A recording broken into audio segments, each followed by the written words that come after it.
What's up? Welcome back to the channel and welcome back to a new video. So we are in the truck and actually are headed to my shop, RT Tuning.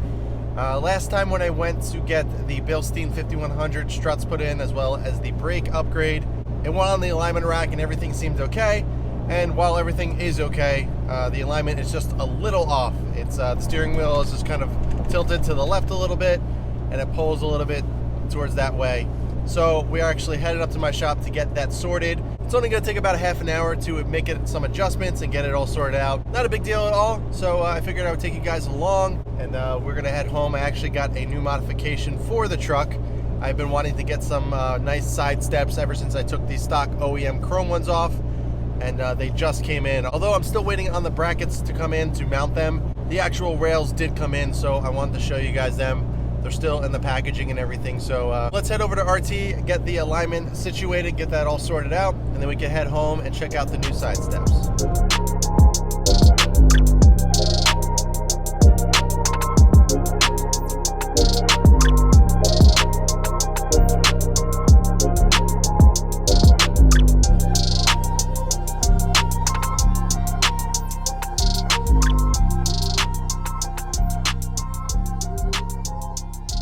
Alright guys, we are finished up at RT. I was there for probably like 45 minutes. It ended up being the driver's side front. The toe was way off, so I don't know if it was loose or something and kind of just got knocked out of place. But it was negative 0.3, so it was definitely off.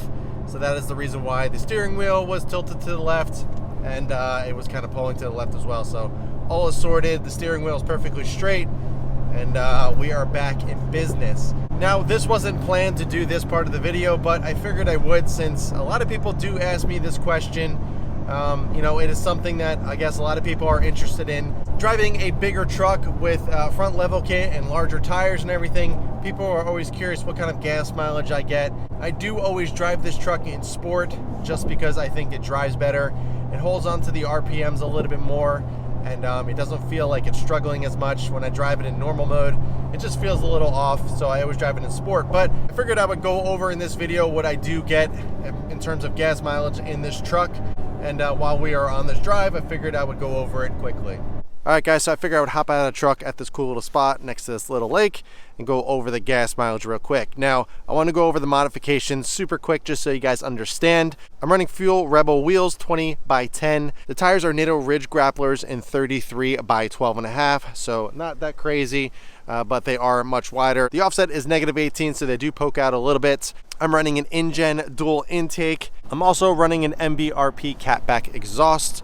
And otherwise, that's pretty much it in terms of what would affect the overall gas mileage. I'm not running any type of cover in the back, which would help with gas mileage. I used to have one when I did get the truck, but I ended up selling it off. I do want to pick up a backflip eventually. But overall, that is pretty much it in terms of modifications that would affect the overall gas mileage. I did take off this lower valance there at one point, but I did not like the way it looked, so I put it back on there. And supposedly, it does help with gas mileage. I didn't really see a difference, but I did put it back on either way. I also did change out the spark plugs. I do typical oil changes and everything, so the truck is running very, very nicely. It is a 3.5 EcoBoost V6 motor. Let's go in and check the odometer on the truck, and I'll let you know exactly what kind of gas mileage I get. Okay, so every single time I do get gas, I always set the trip odometer just so I can keep track of it. So if we scroll down in this middle screen here, you can see I'm 328 miles to empty. I'm almost 3/4 full of gas right here, as you can see, a little bit under. And typically this gets around 450 or so miles to the tank. I can get around 500 on a longer trip. But like I said, I do run it in sport mode. So if you do press this button right here, you press it twice, the little S comes right there. It just hangs on to the RPMs a little bit longer and it just feels much better overall. But when I am on the highway, I turn that off so I get better gas mileage. But if we scroll over to here and we go down to trip fuel, trip 1 is what I reset every single time I get gas. So as you can see, I've done 165 miles on this tank so far. I've used 11.7 gallons and I get 14.0 miles per gallon, which is really not that bad for how big this truck is. Right now with gas prices, it's about $80 or so to fill this entire tank, $80, $90 depending on where I go. I get gas every 3 to 4 weeks or so, so honestly, it's not bad at all. So that answers your question. 14 miles per gallon. I'm sure I could get a little bit more if I drove a little bit more conservatively, but I do love how this truck drives. I do love driving it, I guess, somewhat aggressively. Plus with the oversized wheels and everything and the intake and all that, it doesn't really help gas mileage overall, but it's really not that bad considering, you know, V8s and other trucks get way, way worse, probably under 10 miles a gallon. So 14 miles to the gallon with all these modifications and the larger wheels and everything isn't really too bad, and I'm not that upset about it. Absolutely love this truck, and it doesn't bother me at all of what kind of gas mileage this truck gets. I know you guys know me and how much I like to keep my vehicles clean, but there's something about a dirty truck that I just absolutely love, and when this truck gets super dirty, I absolutely love it. It looks badass, and yeah, I don't know, I figured I'd just mention that before I get back in, but let's head back home. Let's check out the new side steps, and we can wrap this video up. All right, guys, so we are home. It is quite a few hours later. We are back in the garage, obviously, and I was actually just installing this little heater here. Now, in the long run, once I get some time to actually finish off this garage, I would like to get a proper heater up in that corner. But my wife was so kind, and she knows I'm out here all the time, and for Christmas, she got me this little heater here, which actually seems to be doing quite a decent job. It's 5,200 BTUs to heat this garage, which is 400 square feet. You need about 8,500 to 9,000 or so. So it's not necessarily going to heat this whole entire garage properly. I mean, it won't anyway because it's not insulated. Well, at least the house side, but not this side. But it's going to take the edge off, which is all I'm looking for. So I have it on right now. It's Wi-Fi enabled, so I can just do it through an app on my phone, turn it on like an hour before I come out here, and it will take the edge off and make it a little bit more tolerable to work out in this garage. So pretty cool. It's called a Heat Storm. I'll link it below if you guys are interested. It does pretty well in insulated areas as well. So it has a little remote and everything. And I have it set pretty high right now. It's at 45. It's actually started at 41, so we are up 4 degrees. Not too bad. I've had it on for maybe 15 minutes or so. At least I got something in here for the time being to heat the garage up just a little bit to make it a little bit more enjoyable to work out here in the colder months. But before we get started on these, which we were talking about, which are the side rails, let's go over the alignment specs on the truck real quick. So if you guys remember, the steering wheel was tilted to the left a little bit, and it was pulling that way.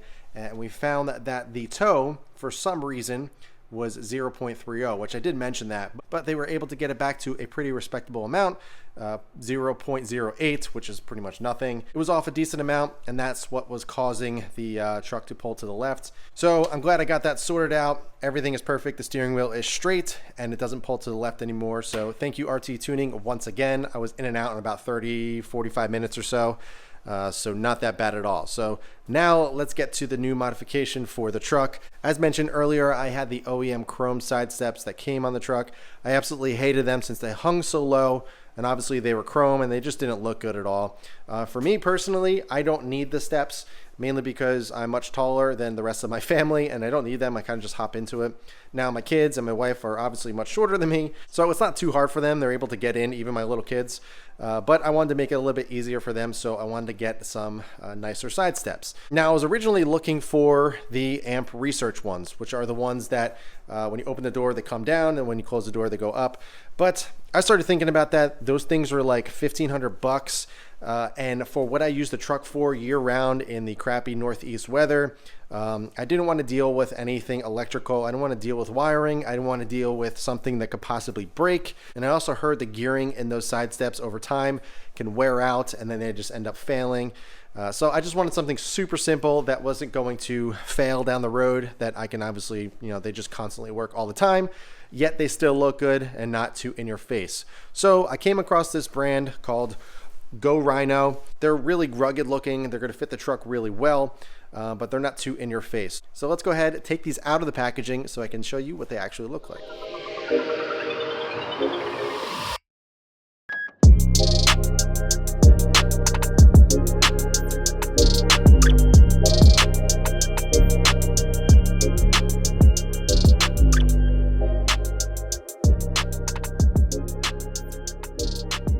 All right, so here are the Go Rhino DS3 side steps. They also have a DSS model. DSS is 2-inch, whereas the DS6 is a 6-inch step. The 2-inch was nice, but I wanted something with a little bit more foot space, a little bit more surface area. So I decided to go with the larger ones. They're not going to bump out too much. They sit nice and tight up against the frame. I'm really impressed with these. A little dusty, I just gotta clean them off. But overall, I am really happy with the quality of these things. Super nice. They look super rugged. They got a really nice textured black finish on here, which is gonna go really nice with the truck. Although I do wish the Go Rhino tag right here was in black. Not a big deal, not the worst thing in the world. Overall, these things look fantastic. I'm very happy. You can see the channels right here. That is where the brackets go, which I'm waiting for still. Then you kind of just slide them in and position them where the mounts are on the truck, and then you can install them. And I'm really looking forward to getting these things on. And I'm really happy I found something that I liked that wasn't too obnoxious. But these are going to look really good on the truck. All right, guys, so that is going to do it for this video. I hope you enjoyed it. Just kind of took you along for the ride today and getting some things done, showing off the new side steps for the truck. And I'm looking forward to installing them once the brackets come in. And I'm happy I got everything sorted with the alignment on the truck, and we are good to go. So I will update you guys once everything comes in. Obviously, I'll be doing a video on the install of these. But that's going to be it for this one, guys. I hope you enjoyed it. If you have any questions at all, be sure to ask them below. But in the meantime, keep it clean, keep it simple, and I'll catch you guys in the next one.